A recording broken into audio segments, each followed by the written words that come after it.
Okay, I'm sitting here together with my client, Julie, and we're going to talk a little bit about her business development journey. So, warm welcome to you, Julie. We've worked together for a few months, and I'm super excited to have you tell the listeners and the viewers about some of the great results that you've been getting.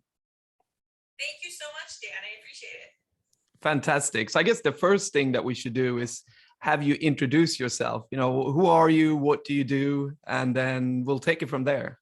Sure. So I am a forensic accountant, a financial damages expert. I've been doing this for about 25 years, and I am based in the New York City area. Fantastic. And, obviously you were very experienced and you weren't looking to get your first few cases when we got connected, but what made you sort of interested in working with me and performance laws, and what were you hoping to get out of it? Sure. So I think I was first interested in working with you.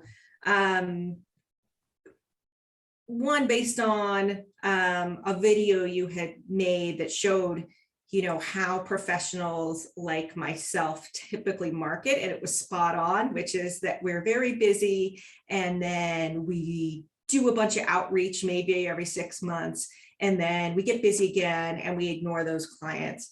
And I was feeling, in the middle of the pandemic, a little unmotivated and feeling like I didn't know what else to say to clients. I'd send an email, how you doing? Nobody's getting together.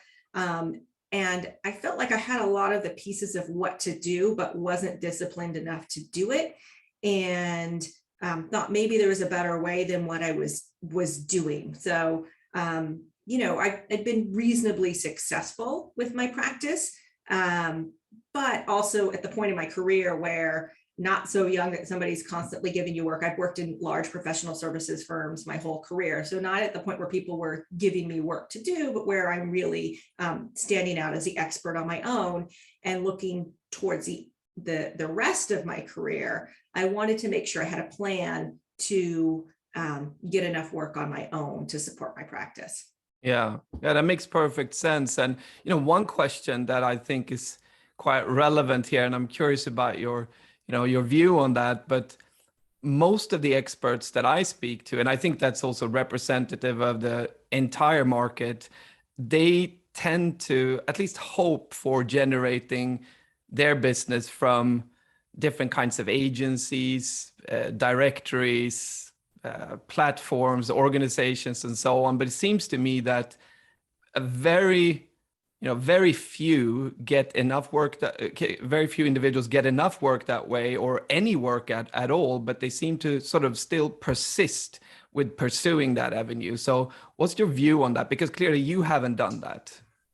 Yeah, I have gotten a few cases from those agencies, but certainly not enough to sustain a practice. And there's been some where you put your name in a listing, and I've gotten some kind of strange inquiries there, because I think with expert work, and I've seen this being in different firms, it really is about you as the expert. So you could be at any number of firms, and people aren't necessarily going to that firm because they know the firm's name, right? They're going to you because they know you as an individual. So it's really about building relationships with attorneys. And I can attest to the fact that that's how attorneys hire experts, because I've moved from different firms over the years, and I have clients that I met 3 firms ago because they know me as the expert. So I think you can get work from some of those agencies, but it's typically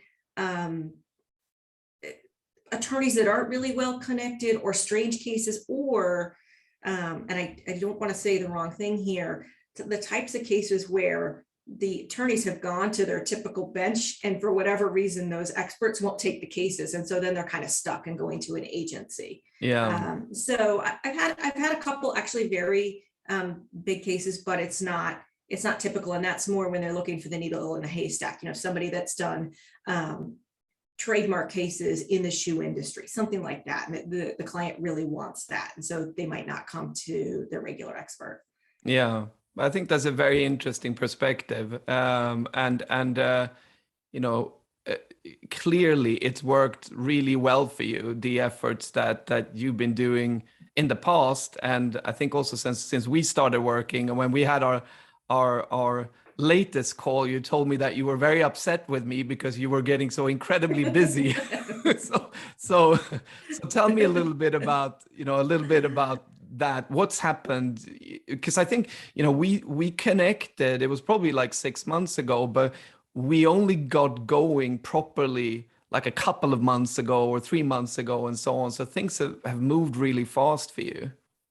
Yeah, well, that's true. I was joking with you that I was annoyed with you because I have so much going on in business development, and people have been so receptive to my activities that I have a lot of calls, but I've also gotten a lot more real work. And so I find I'm having a hard time getting the real work done. So getting up really early to just sit quietly and read through a report or read through documents or edit something. Yeah. So it's actually all good, but I'm looking at a board in front of me right now, and it has, I have a list of potential matters I'm chasing, and then hopefully they move up to the one column, and it hasn't been like this in years. So yeah, I've been very busy, and I think it's directly related to all the efforts I've been putting out there. Yeah, that's fantastic. And you both, because obviously it will vary a little bit. I see some areas where it's generally easier to generate new business quickly. But when you're talking about attorneys, expert work, and so on, then generally the lead times tend to be a little bit longer for a number of different reasons. But it's quite challenging to cultivate new relationships with attorneys, and if they may already have the experts that they prefer to work with, et cetera, et cetera. So breaking into that space can be challenging. But you quickly had new opportunities. You had, I think you were saying that you had something like 13 to 15 opportunities just after a number of weeks of putting your full focus on this. And some of those opportunities have also resulted in direct business now. Yeah. Yes. And I think you're right about a longer lead time for experts, because you can reach out to an attorney, and if they don't have an active matter, they don't need you as they don't need your services. Yeah. And I had seen this in the past where, one of my mentors would say, I just went to lunch with this guy. I've known him for 10 years. And he said, oh, I wish he called me a month earlier. I just hired another guy. So it really is being top of mind. So you have to constantly be top of mind with your network, and they will call you if you have that relationship. But if you go underground for 6 months and you only pop up every 6 months, like a lot of us do, you miss a lot of opportunities. So I think there's a little bit of luck. But if I wasn't doing the outreach, I certainly wouldn't have these opportunities. But absolutely, it takes longer because, one, they need to trust you as an expert, and two, they need to have the opportunity. Yeah. Yeah, absolutely. I was just on a call before, we got on our call here, and another client of mine was saying that, one of the key things for me has been that you need to do business development in good times as well as in bad times, but it's probably even more important to do it during the good times because of the lead times that you have in cultivating relationships and generating this type of business. So you don't want to start, digging the well when you're thirsty. Absolutely. But there's that saying, like, how do you get something done quickly? Give it to a busy person. So, if I have so much to do, and then, I don't know, that somebody at the kids' school is asking me for forms, I get it done right away, because if I put it in the file to the side, it doesn't get done. So I think that rings true. I think your leaderboard there that you're using, your whiteboard, is a great way of just visualizing, key opportunities, key cases that you're working on. Yeah, no, it's really helpful. I've actually done that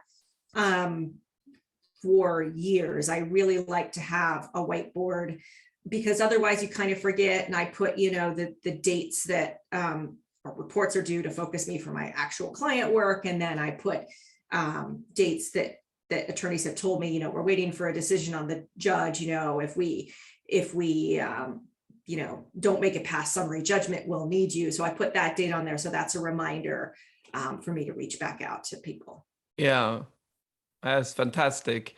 So I've got a couple of questions additionally here on our activities, and the first one really goes back to what you told me just before we started recording, and I think something that people may think is that you can't really use social media, and by social media I mean LinkedIn, to generate this type of business. Clearly, you are a good example of the fact that that's not correct, and you really have a good example of that very recently. So could you maybe mention a few words on that? Sure. So one thing about your program talks about how to really maximize LinkedIn for business development. And like most people, I use LinkedIn kind of as an online Rolodex to collect people. And, I go on every week or so and kind of like things and occasionally post. I'm speaking here or there.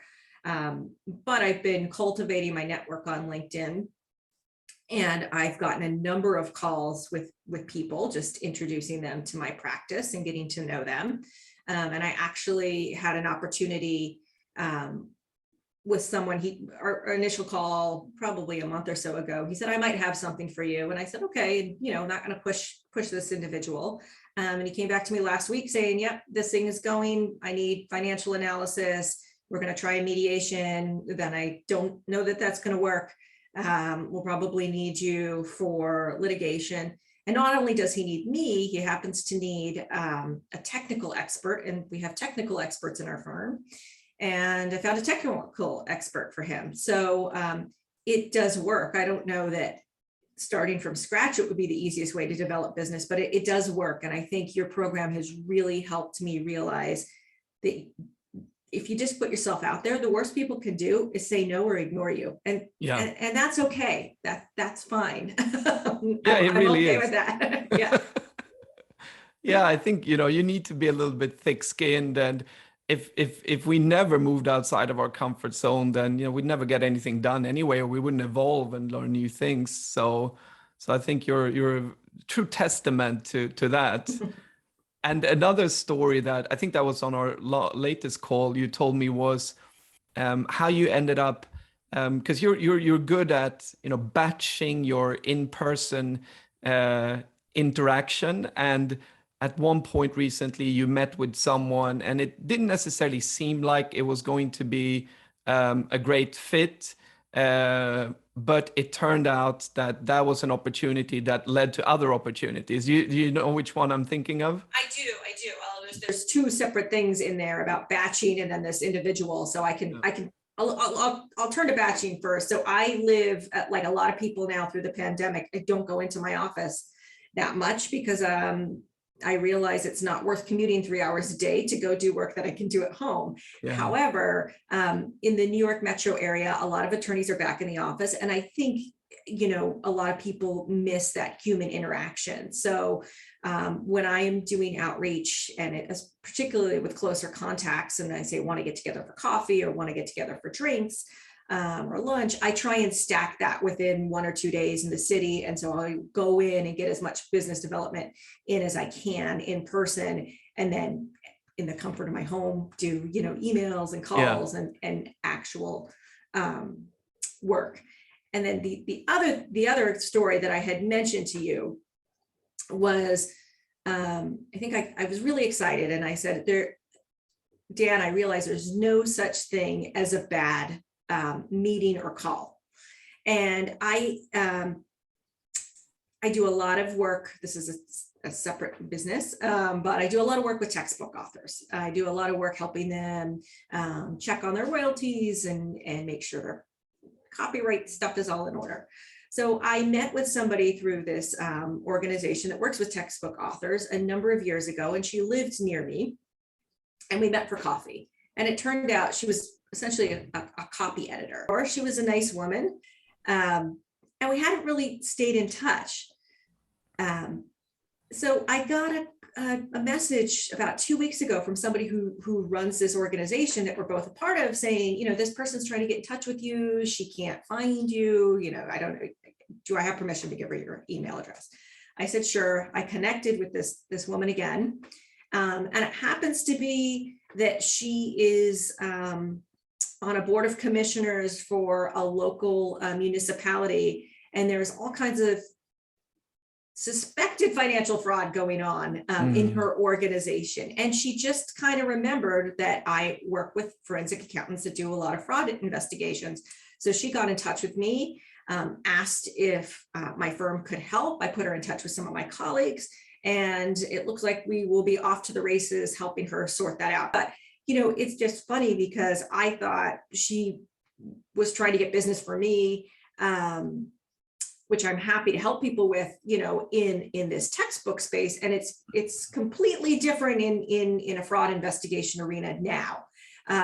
So I probably should have kept in touch with her. I did, I hadn't over the last 3 years, but she still thought of me, and came to me with this problem. So I guess the point of that is there really are no bad meetings. And even if it's a bad meeting, you've gotten some practice, right? It's like interviewing for a job. You've gotten something out of it. Yeah. And to the extent you can kind of talk about other things you do, and if you're in a big firm, what your firm does, that might stick with the person if they have a problem later, and they will call you. Yeah. Yeah, absolutely. I think that's a fantastic example. And, what I often see when people begin their business development journey is that, following our system, is that everything is kind of silo based. So you start off with one thing, let's say you get your visibility right, your website, your LinkedIn profile, and then you move on, you do each different thing in the program sequentially, but it's still like silo based. But by the end of it, once you've gone through it and you're more comfortable with the different activities, this happened very quickly for you, but then it all starts to connect and everything becomes an opportunity. So there's like ripples on the water, basically, that kind of effect. You never really know exactly what's going to come out of a meeting, but everything is indeed an opportunity. And this is, I think, is a perfect example of that. Right. Absolutely. So, okay, so switching gears a little bit, clearly you are busy. We made you busier, which is fantastic. And I guess the question is like, how are you able to manage that busyness? Clearly we've introduced some systems and processes that help you, but you've also started using some, some people do outsourcing, but you've done insourcing. I have done insourcing. So I'm still trying to manage everything. I need to, if I have a client call or a call with somebody, that's on my calendar, and nothing, moves that. So I need to do that with exercise. I need to do that with, doing client work, which I haven't yet. So I need to block that time out. But yes, you had mentioned outsourcing in your program, and I was getting really busy with some of the more root, activities in business development. And I tapped into my 17-year-old son to do some things to help me. And I get a pretty good rate from him, although sometimes he has homework and can't do it.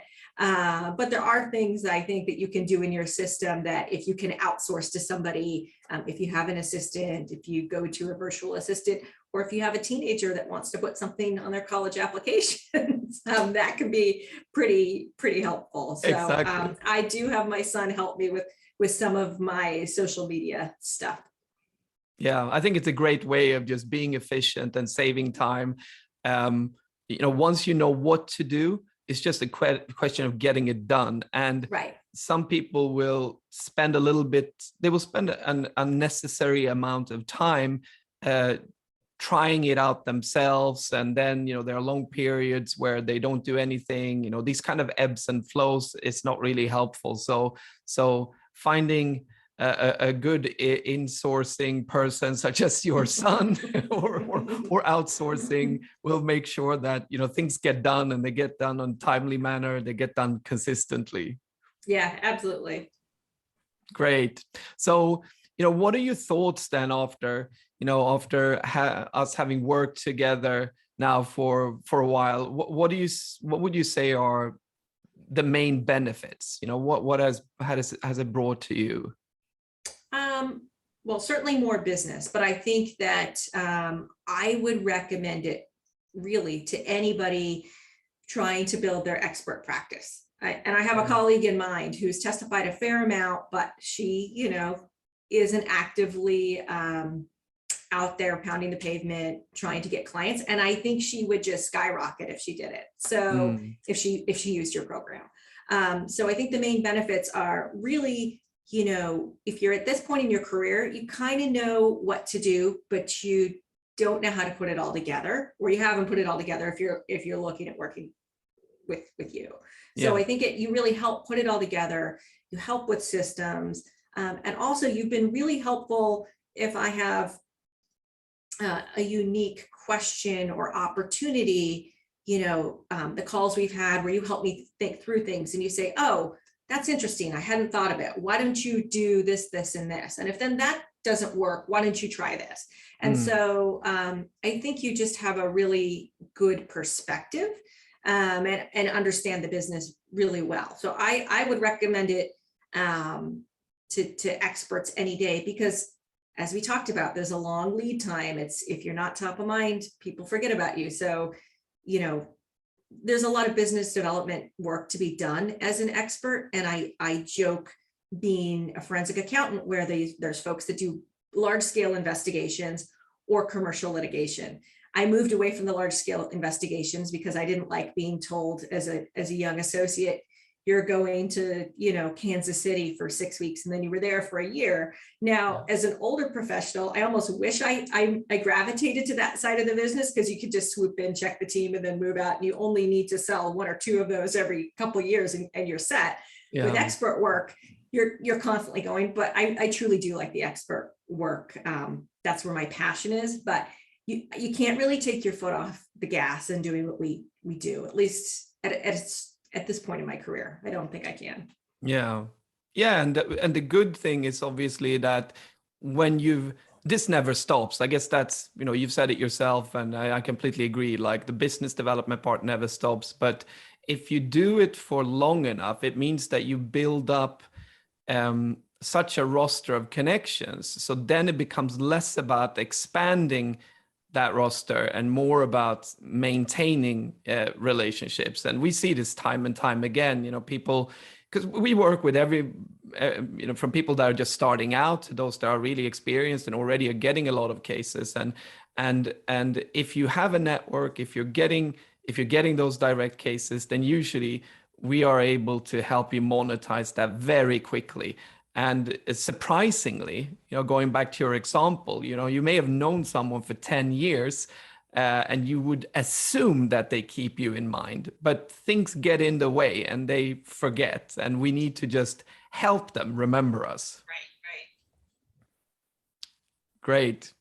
All right. So, I think the only thing that I would sort of ask you is your view on the group, because obviously you've had access to our client community and our client group calls, where we drill down into all of the different things that we talked about now. So have you found that helpful as well?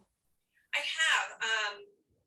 and I'm regretful when I can't make the calls, because sometimes it's a lot of times it's a day that I'm actually in the city. But I have found it helpful because people have a lot of good ideas about how they're connecting with their networks in the group, and it feels like, this sounds corny, a very safe space that nobody's asking. Nobody feels stupid asking a question. People just have great stories, and everybody's very friendly and supportive. And there's other experts in the group, but nobody feels like they're in competition with anyone, because we're in different spaces. We have different specialties. So I found the group information really helpful, and some of your guest speakers have been extremely helpful. So I'm going to continue jumping on those group calls when I can. That's great. You have lifetime access. So, I look forward to seeing you. I mean, I've really enjoyed working with you, Julie, and this is by no means the end of our interaction, but I wanted to say that on the call, and it's fantastic to see the results that you've been getting. So we'll continue to interact and look forward to seeing the continued journey. Thank you. I appreciate that. It's really been a pleasure. I've gotten renewed motivation, and really, what's more motivating than seeing results of what you're doing? So it's been great. Fantastic. Well, thanks very much for taking the time to speak with me today, and we'll see each other soon. Absolutely. Thanks, Dan. Thanks.